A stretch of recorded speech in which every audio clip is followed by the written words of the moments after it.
black man holding a carton of eggs, treated like he'd just robbed a bank. No sirens, no warning, just a gun drawn in broad daylight in a supermarket parking lot. Because he looked around, because he stood next to a clean SUV, because he was black. But what that young officer didn't know was that man's name was Thomas Vincent Ellis.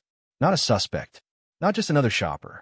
He was a senior federal agent with the FIU, the Federal Integrity Unit. An entire standoff had already been recorded, live-streamed through Nova 6 protocol to Federal Command. So ask yourself this. If a man with a badge and clearance code nearly got killed for buying eggs, what chance do the rest of us have? Which state are you watching from? And in your state, is justice only granted to those who can prove they belong? This is the story of how calm silence exposed a system that was trembling behind its own uniform. The early afternoon sun poured over the Wexley Commons market parking lot like a damp, heated blanket, settling over every chrome-lined car hood with a humid shimmer. Thomas Vincent Ellis, 47 years old, wearing a simple brown polo and jeans, was gently loading grocery bags into the trunk of his silver SUV. To any passerby, he looked like a middle-aged father finishing up a quiet weekend errand. But that ordinary moment unraveled into a broad daylight nightmare in seconds. "Hands up!" I said, "Hands up!" The shout sliced through the calm like a blade. Thomas turned around, heart thudding once. A handgun was pointed straight at his chest. Roughly 25 feet away, a young police officer stood partially shielded behind the open door of a patrol car, hands clamped around a trembling Glock. His pale face flushed red, sweat glistening on his forehead, eyes wild and lost in the space between vigilance and panic. Thomas recognized the look instantly. A young man never taught how to control fear, now armed with lethal authority. Thomas slowly raised his hands, the grocery bag still dangling from his wrist. He kept his voice calm but clear. "Officer, you may be mistaken. I'm just loading my car." "Don't move," the officer yelled louder, the gun steady but jittering. "I saw you loitering near the vehicle. Where are you hiding? Step away from the car." Thomas complied, one slow step at a time, without resistance. Inside, adrenaline roared, but on the outside, he remained composed. Not because he wasn't afraid, but because he knew one wrong move, one biased assumption, could end everything right here. The officer's name, Matthew Taylor, per the badge on his chest, couldn't have been more than 30. He trembled, yet his stance remained firm, as if the mere presence of a neatly dressed black man in a quiet neighborhood had triggered every subconscious alarm the system had ever embedded in him. "You match the description," Taylor said, though he never offered one. "And you didn't comply immediately when I called out." "I didn't hear any call before the gun was in my face," Thomas replied quietly. "And you never identified yourself as law enforcement." A few nearby shoppers began to notice. A mother clutched her child's hand and backed toward her car. No one intervened, but wary eyes started to gather on one man with a gun and another who'd survived long enough to understand the weight of invisible power. This wasn't Thomas's first time facing a weapon, but he'd never seen a gun tremble like this, and that was what made it truly dangerous. The parking lot's air froze. Thomas remained still, arms raised under the blinding sun, while Officer Matthew Taylor took a step back toward his cruiser, eyes darting like he was the one being hunted. His grip shook slightly, yet he kept the gun trained on a man he neither understood nor attempted to. "You looked around like you were trying to steal a car," Taylor said, trying for firmness but betraying unease. "I saw you check other vehicles before this one. I've seen that behavior before." Thomas stared at him. He didn't respond immediately. He drew a deep breath to stay calm, to suppress the fire rising inside. Because Thomas knew this wasn't about his actions. It was about his skin color, the new SUV, the neat clothes without a badge. To Taylor, those things were enough to trigger suspicion. "I rolled the cart past 2 empty spaces," Thomas said, his voice hoarse with sun and restrained anger. "I looked around to make sure no cars were coming. If that's suspicious, then maybe you need to redefine what normal looks like." Taylor pressed his lips together. The situation was spinning into something beyond his control. He'd been trained to respond quickly, stay alert, and never underestimate risk. But what no one had trained him to do was tell the difference between real danger and the fear hardwired by bias. Mental memos rushed in. If a black man is near a nice car, checking luggage, looking around, delays responding, that's a scenario to act fast before it's too late. No proof required, just instinct. And Taylor had acted on that instinct. Thomas saw it in his eyes. It wasn't the look of someone who'd identified a threat. It was the look of someone wrestling with himself, between what he'd been taught and what was now unfolding. "I've cooperated," Thomas continued, his voice low, sharp as a blade. "I didn't move, didn't resist, didn't provoke you. And I know, if I had done anything else, I could be dead." A whisper rose from behind. Someone in the gathering crowd had started recording with their phone. Taylor glanced toward it, then back at Thomas. His hand still gripped the gun, but for the first time, there was panic in his eyes. "Who are you?" Taylor asked, desperate to reclaim control. "What are you doing here? Why didn't you respond when I called out the first time?" Thomas didn't answer right away. He just looked at the young officer, eyes deep, steady, like a lake before the storm. "Do you really want to know who I am?"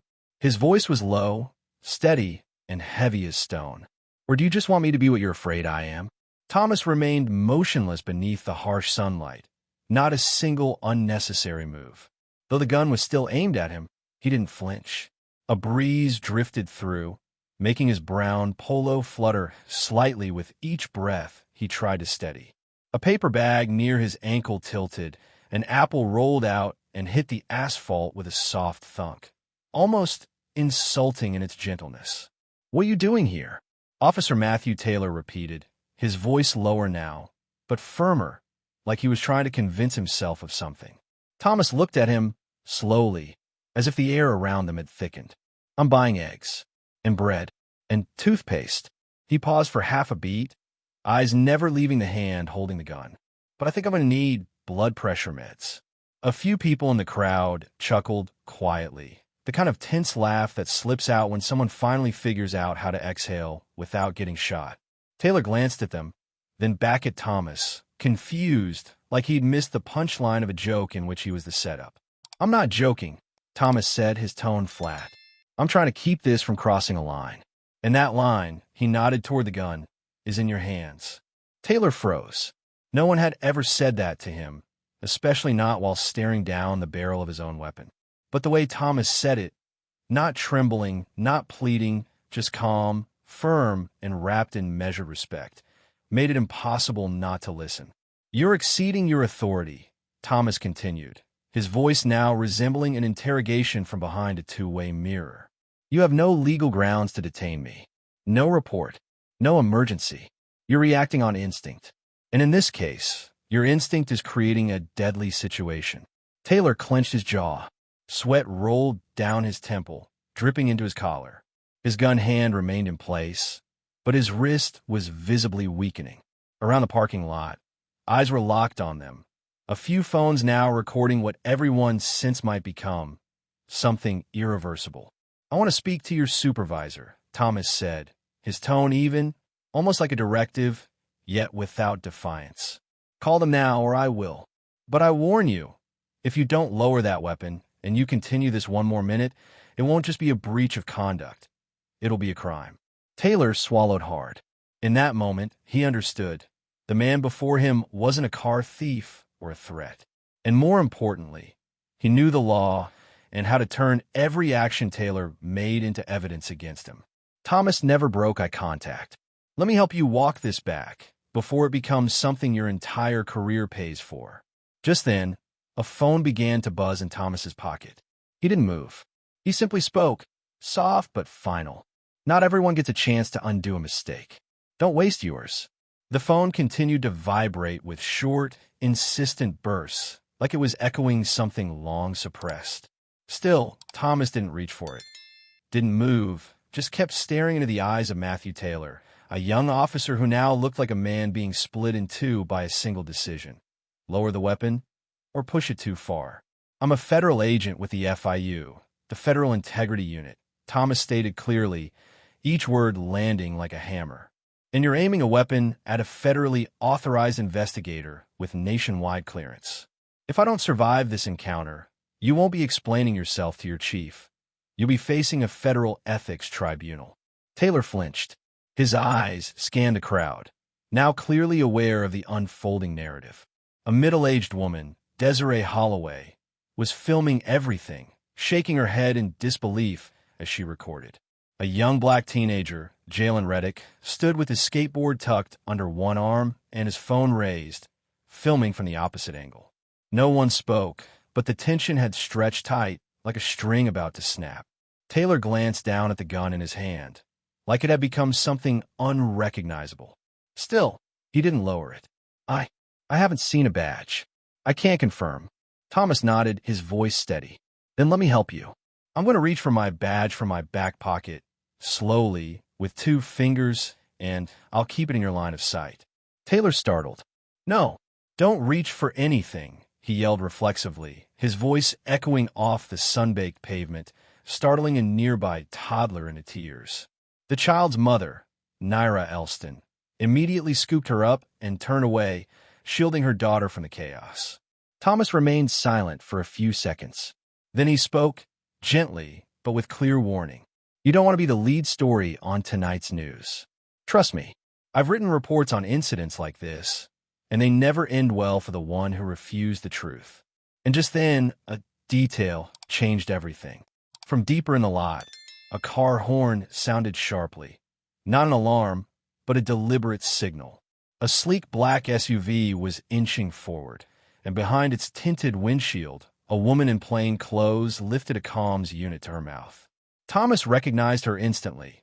Lyra Minda, a senior technical specialist from the FIU, who by coincidence had also been grocery shopping nearby, and had just received the signal from the Nova 6 device embedded on him.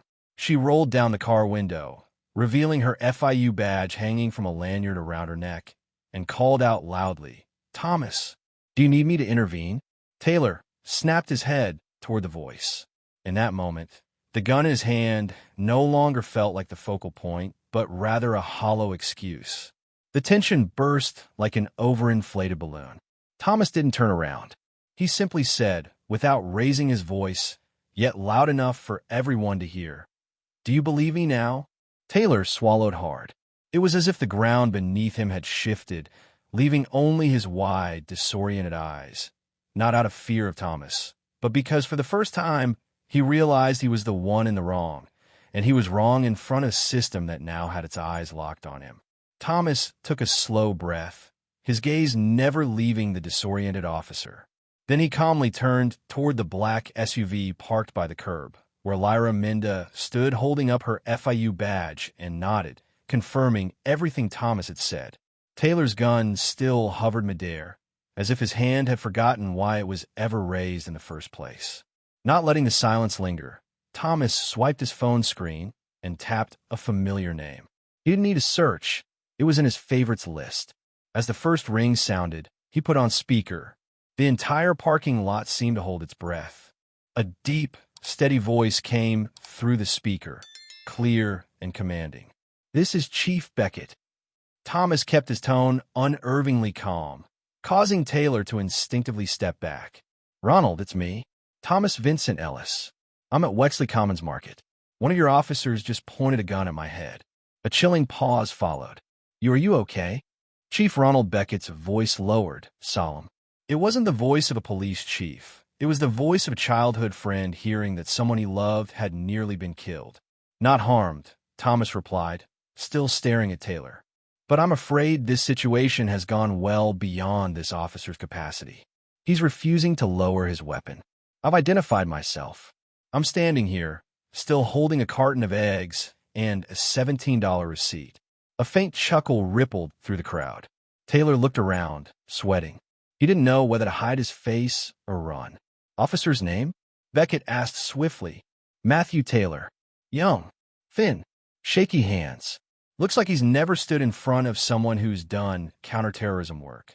"I'm on my way," Beckett replied without hesitation. "4 minutes. Don't move. Don't do anything."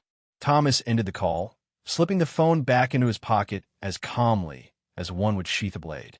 Then he looked Taylor square in the eyes, unnervingly composed. "In 4 minutes, You'll be facing your superior, he said. I hope you prepared your answers. Taylor swallowed hard again.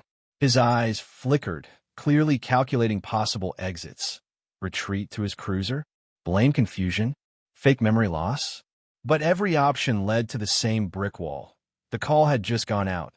Publicly, with witnesses, cell phone footage, and a crowd now unwilling to miss a second more.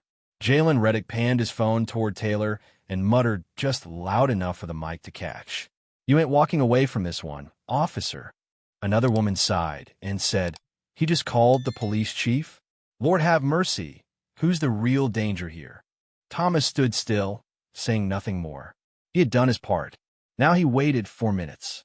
And for Taylor, those 4 minutes felt like a sentence hanging midair in broad daylight. An engine roared in the distance, pulling every eye toward the parking lot entrance. A black SUV without plates sped in, zipping past the parked cars and screeching to a halt directly in front of Thomas's vehicle. The door flung open. Chief Ronald Beckett stepped out. He wasn't in uniform, but his presence compressed the entire space. Tall, broad-shouldered, with neatly trimmed salt and pepper hair, he pushed his sunglasses to his forehead, revealing the sharp eyes of a man who had stared down many mistakes and never tolerated a repeat. His eyes scanned the scene quickly. Thomas standing tall, hands still midair. Taylor, pale, holding a lowered weapon as if it weighed too much now. The crowd, filming and murmuring like an ocean swell before a storm. The air was taut like a violin string moments from snapping. Taylor, his voice rang out like a gavel slamming down in court. Disarm. Now. Taylor jolted, nearly dropping his gun. He fumbled it back into its holster, his hands clumsy like a recruit in his first week. Chief Beckett wasted no time.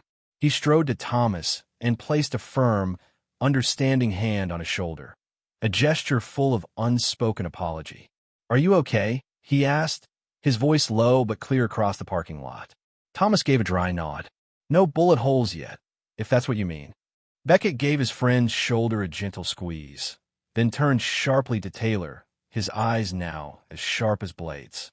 What were you thinking? He asked, each word landing like a blow to the young officer's conscience. Taylor opened his mouth, but nothing came out. I'm waiting, Beckett said, emphasizing every syllable. Explain to me, broad daylight, a public parking lot, why a man showing no threat had a gun pointed at his head. It looked suspicious, Taylor mumbled, eyes downcast. Didn't respond fast enough. You thought. Beckett cut in, his tone metallic. You thought you had the right to blare your siren, skip verification, and pull your gun like some movie cowboy. The crowd went completely silent. Only the SUV's engine hummed in the background. Taylor, Beckett continued coldly, you are hereby suspended, effective immediately. Hand over your badge, your weapon, and your radio. Right now. Taylor stood frozen. Then slowly, he removed his badge, unholstered his gun, and detached the radio from his belt, each item falling away like a burden his shoulders could no longer carry. Beckett took them wordlessly, then turned to the crowd, his voice firm but steady. I apologize to everyone here for what just happened. This will not be swept under the rug. A few people nodded. Someone clapped softly. A woman whispered, at least someone in charge still knows right from wrong. Beckett looked back at Thomas. You shouldn't have to prove who you are just to be treated with decency, he said. Thomas gave a faint smirk. But if I didn't have that badge, I'm afraid I'd be the headline on tonight's news. Beckett sighed. They both knew. It wasn't a hypothetical.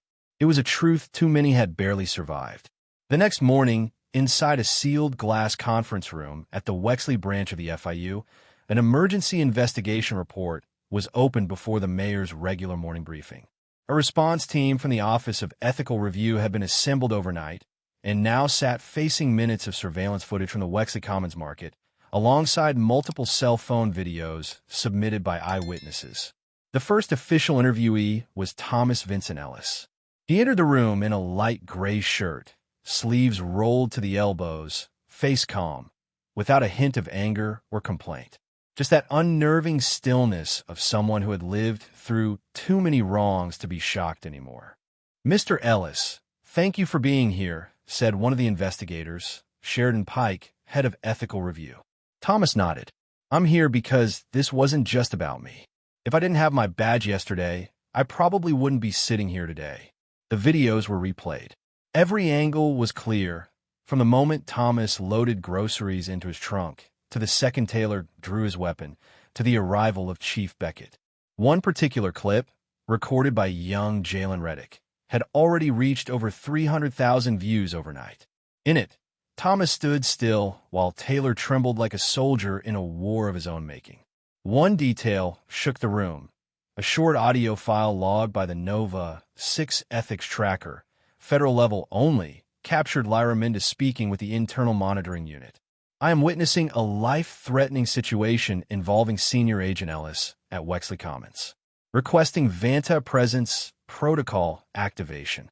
Vanta Presence. The alert reserved for potentially lethal conflicts involving federal agents.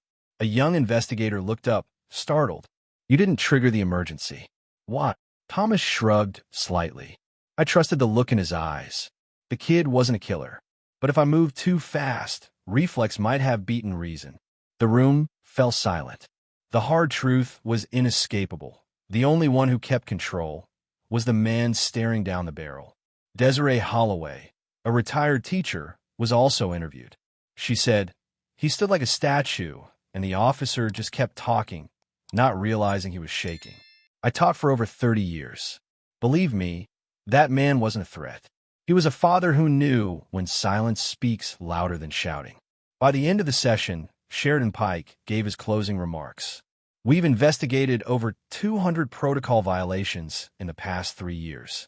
But this is the first time we've seen a case where the victim managed the situation better than the officer trained to. Thomas gave a faint smile. Sometimes control doesn't come from the uniform. It comes from knowing who you are, even when others try to make you something else. The next day, Matthew Taylor sat in the Wexley Police Department's disciplinary hearing room, a space that felt colder than he expected. He wore a slightly wrinkled navy blue suit, his tie askew to the right, and his hands clutched a notebook in which he hadn't written a single word. Sitting beside him was Union Attorney Elliot Granger, a tense-faced, middle-aged man, not because he was worried for his client, but because he knew just how much trouble hovered over their heads.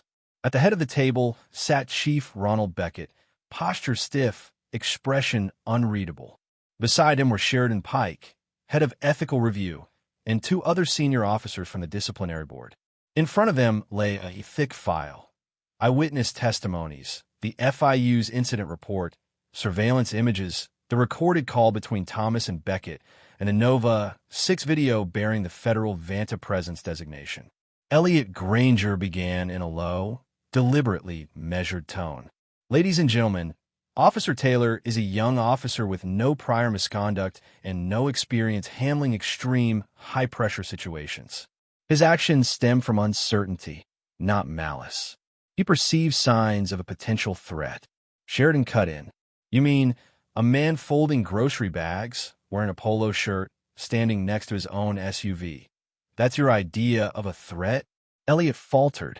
Taylor kept his head down, unable to meet anyone's eyes. Officer Taylor, Beckett said, his voice calm but sharp as steel, you were trained to assess threats based on behavior, not based on skin color. Isn't that correct? Yes, sir. Something didn't feel right, Taylor murmured. He was looking around. He didn't respond when I called out. Did you verify his identity before drawing your weapon? Sheridan followed up. No, Taylor replied softly. Did you have any suspect description that matched this individual? No, sir. Did you issue a warning, request backup, or follow any standard de-escalation steps? Silence. Beckett slid a stack of papers toward Taylor. This is the protocol manual you signed when you joined the force. Section 8, Article 4. If a subject shows no aggressive or life-threatening behavior, the officer must maintain distance, issue verbal commands, and refrain from drawing a weapon unless there is an immediate threat of violence. Taylor glanced at the document, as if it were sentencing him with his own signature. So tell me, Beckett said, voice steady, why was your gun the first thing introduced before you even asked for the man's name? Taylor opened his mouth, but had no answer. One board member spoke up. We reviewed the footage. The only thing that man did was exist, silently, while you shouted like it was a bad action movie. A small laugh escaped from the back of the room. Someone from the tech team cleared their throat. Beckett leaned slightly toward Taylor. You didn't kill anyone, Matthew, but you did something worse. You put the honor of this entire department in the hands of a distorted instinct. And yesterday, your hand trembled. His didn't. Taylor flinched. It felt like the whole room was seeing through him. Not as an officer, but as a symbol of everything the system was supposed to prevent. The hearing room door closed quietly behind Taylor as he exited, leaving behind a heavy silence. The disciplinary board began closed deliberations. There wasn't much debate needed. The evidence was overwhelming, from visuals to audio to testimony, and above all, the composed way Thomas had managed the entire ordeal. This wasn't a meeting to uncover the truth. The truth had stood tall in that parking lot, with hands raised and a voice that didn't waver. Less than 20 minutes later, Chief Ronald Beckett and the board members returned. Taylor sat back down, expression blank, like a student called to the board with no idea what question awaited him. Beckett was the first to stand. He didn't read from notes. He looked Taylor square in the eyes, no longer angry, no longer mocking, just an expression of profound disappointment. Matthew Taylor, he said, after reviewing all files, footage, and testimonies, the board has reached a conclusion. You have committed serious violations of department procedure and the ethical standards of the Wexley Police Department. Specifically, Sheridan Pike continued, you used unreasonable force, drew your weapon without a direct threat, failed to follow suspect identification protocols, and displayed clear racial bias in both language and conduct. For these reasons, Beckett concluded, the board unanimously rules, you are hereby terminated effective immediately. No notice, no reinstatement eligibility under any form within this city's law enforcement jurisdiction. Taylor lowered his head. Elliot Granger, his attorney, remained silent, because truthfully, he knew he had done everything possible just to delay the inevitable. Beckett walked over to the table and placed the termination notice in front of Taylor. You didn't kill anyone that day. But if Thomas Vincent Ellis had been someone else, if he'd lost his temper, if he wasn't a federal agent, if no one had filmed what happened, this story could have ended very differently. And I, Beckett said, eyes locked on Taylor, don't want my name attached to a fatal incident report just because one officer was afraid of a man holding a carton of eggs. A quiet sigh came from the back of the room. Someone tapped a pen against the wooden table, not in frustration, but an emotion too thick for words. Taylor stood slowly, as if gravity no longer applied to him. He gave a stiff nod, then turned and walked away without saying a word. When the door closed behind him, no one saw a police officer anymore, only a figure walking away from what he once believed was power. Inside the room, Beckett exhaled for the first time since the hearing began. He looked towards Sheridan. Send everything to the FIU, he said. I want this incident archived, not just as a personal failure, but as a systemic warning. Sheridan nodded. We'll include the Nova 6 audio transcript as well. Beckett gave a slight nod. Good, because none of us have the right to forget what happened in that parking lot. Not when a man had to stay calm just to avoid being shot for the crime of existing in the wrong place with a wrong color skin. That evening, Thomas Vincent Ellis sat on the wooden porch behind his small apartment on the west side of Wexley Borough. Beside him was a glass of iced tea filled with crushed ice. The late-day sun filtered through a burlap curtain, casting the whole space in golden light. The phone in his hand buzzed constantly, not from work notifications, but from messages sent by strangers. People who had just witnessed something they once thought only existed in nightly news segments, but now had a face, a name, and a real sound. A woman messaged, I'm a nurse indicator. My husband was once stopped while taking our kid to school. Thank you for not staying silent, even when you didn't owe anyone a word. A young black college student from Atlanta wrote, that was the first time I saw someone like me stand still and still be strong enough to make a whole town freeze. Thomas scrolled through hundreds of messages just like those, each one a tiny window into nameless lives, lives without power, without a voice.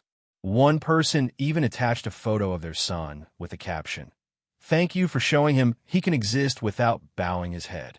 He leaned back in his wooden chair, eyes gazing up at the oak branches swaying gently in the breeze. The feeling inside him wasn't quite pride. It was something heavier, tinged with responsibility. He didn't want to be a symbol. He just wanted to finish a grocery run, buy enough eggs and milk to make breakfast the next day. But the system had chosen him, even though he'd never volunteered. Lyra Minda also sent a short message, sent the full audio to Regional Command. Not to cause a scandal, just so no one can say, "I didn't know." Jalen Reddick, the teenage skateboarder from that day, posted the video online with a caption. He didn't need a shout. He just stood there, and the system trembled. The clip reached over 1 million views in just 2 days. People began calling it the Ellis effect. One evening, just as Thomas turned off his living room light, his phone lit up with a single notification from an anonymous account. "I'm a cop. I used to be like Taylor. Your story made me look at myself. Thank you for not pulling your gun, even though you had every reason to." Thomas sat quietly in the dark for a long time. No one saw his expression, but his hand tightened slightly over his chest. The next day, the local paper ran a headline. A man stood still, and an entire system had to rethink itself. Thomas didn't give interviews. He didn't post online. He didn't appear at town halls or on national broadcasts. He simply remained silent, the same silence that had saved his life that day. But before bed, he sent a short message to Chief Ronald Beckett. "I'm okay, but a lot of others aren't. You ready to start?" Beckett replied with just 2 words. "Always am." 1 week after the incident at the Wexley Commons parking lot, Thomas Vincent Ellis stood before the mirror in his small apartment, adjusting the collar of his shirt before a private meeting in Pinehurst, the regional command hub for the FIU's Office of Ethical Coordination. The room's light wasn't bright, but it was enough for him to see his own eyes clearly. No longer the eyes of a survivor, but of someone now carrying something bigger, a reminder that couldn't be ignored. That meeting had no cameras, no podiums, no applause. Just a few people, representatives from the Office of Ethical Review, regional commanders, several ethics scholars, and Thomas himself. The topic wasn't Matthew Taylor. It was what had created him. When it was his turn to speak, Thomas didn't begin with a title. He didn't talk about his badge. He didn't recount the event. Everyone in that room had already seen it a dozen times. He simply said one thing. "I stood still that day not because I'm an agent, but because I was once a 12-year-old boy who learned to stay quiet when they called me the wrong name at the corner store. I was a freshman pulled aside at the train station for no reason. I was a man in a suit, walking home from headquarters, still being asked to prove I really lived in the neighborhood." The room remained silent. "I had a badge that day," Thomas continued, "and it saved me. But what if I hadn't? What if I were just a father, a teacher, a shift worker heading home? Maybe I wouldn't be sitting here now." He paused, letting his gaze move across each face in the room. Firing someone like Taylor was the right decision. But if we don't stop and ask why someone like him was ever handed a gun in the first place, another Taylor will show up, again and again. He looked directly at the newly appointed training director. "This isn't about individual behavior. It's about a system that rewards reaction but never teaches empathy, one that drills control but never teaches when to step back." From the back of the room, Lyra Minda gave a subtle nod. She didn't take notes. She just listened, like every word Thomas said was a line of code meant to feed directly into the Nova 6 ethics tracker. At the end of the session, someone asked Thomas, "Would you like to say anything to the public?" He simply replied, "Respect is not a reward reserved for those with a badge. It's a birthright for anyone who is human." Then he left the room. No badge, no podium, just steady, grounded steps, the same way he stood still that day. 2 weeks after the incident at Wexley Commons Market, Chief Ronald Beckett stood before the entire Wexley Police Department inside a plain but solemn auditorium. There were no banners on the stage, no flashy slogans, just a whiteboard with 3 words handwritten in thick black marker, "Worthy of trust."